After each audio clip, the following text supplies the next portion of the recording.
Spring has officially arrived in the Peloponnese, bringing joyous ancient traditions and crucial mid-season sales, but before you pack your bags for the May Day long weekend, a massive nationwide strike threatens to keep everyone grounded.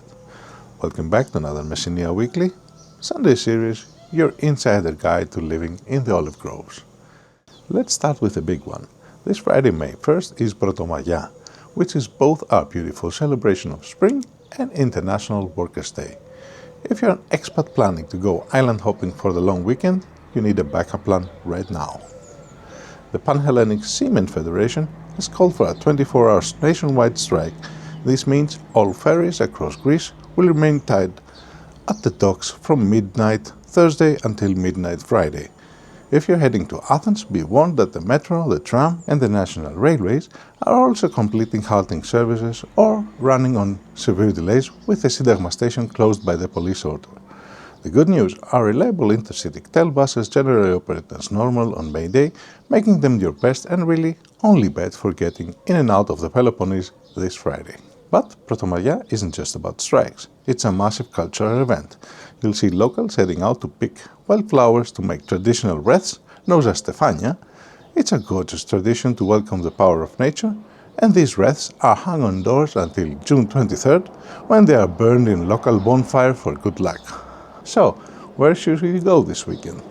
The municipality of Kalamata is throwing a huge free May Day at the Beach festival at the pre-harbor Prolimenas. Things kick off at 6:30 p.m. with traditional wreath-making workshops, followed by a massive open-air concert at 7 p.m. featuring the band Cubaneros, bringing salsa and Latin rhythms to the Messinian coast. And if you want a dose of nostalgia, head to the Cheeky Bomb studio on Saturday at 7 p.m. for traditional Greek shadow puppet theater. Looking back at the past week to keep you in the local loop, the Kalamata Municipal Committee just approved a new route for a city tourist train, which is great news for navigating the center, but it hasn't all been smooth sailing. Residents up in the Lagonia mountain villages held protests this weekend over rural infrastructure, a good reminder of the complex dynamics outside our coastal bubble.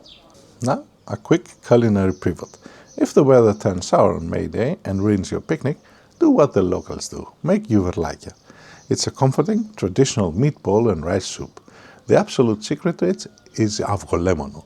This is an egg lemon sauce you have to temper perfectly with the hot broth so the eggs don't scramble, giving the soup a rich, creamy texture without any dairy. Speaking of the weather turning sour, let's look at the forecast. Early this week, we are looking at absolutely perfect Mediterranean spring weather, lots of sun and highs around 75 degrees Fahrenheit or 24 degrees Celsius. However, models are showing a major shift to rain arriving by Thursday. For Protomagia on Friday, there's currently a 59% chance of rain, with temperatures dropping down to 69 degrees Fahrenheit, 12 Celsius, and quite chilly nights. We all know predictions more than 4 days out can shift widely here in the Messinian Gulf, so keep an eye on the sky, but definitely have a sweater ready. If it does rain, skip the beach and hit the shops instead. Why? Because the state-mandated mid-season sales and Diameses Ekptosis officially kick off this Saturday, May 2nd, and run strictly through May 10th. This is the absolute best window to buy your summer gear before high-season tourist prices kick in. And as a rare exception, store will be even open on Sunday, May the 3rd, from 11 a.m. to 6 p.m. But before we wrap up, I want to hear from you. Have you ever attempted to weave traditional May Day flower wreath using local flowers? Or is there a specific comforting Greek recipe you rely on when the Mediterranean spring weather suddenly turns chilly? Let us know your survival tactics and local integration stories in the comments below.